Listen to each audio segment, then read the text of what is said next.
អ្នកក្រៀកបងប្អូននៅខាងកំពង់សោមបាទ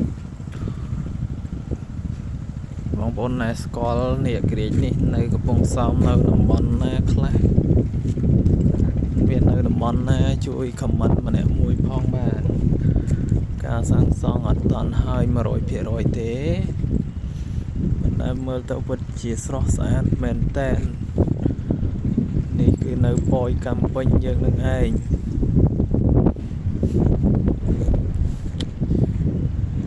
very nice view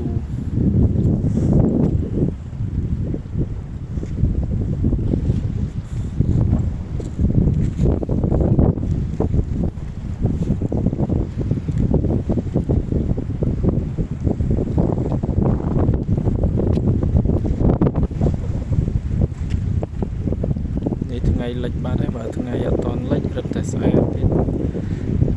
មករៀងយប់បន្តិច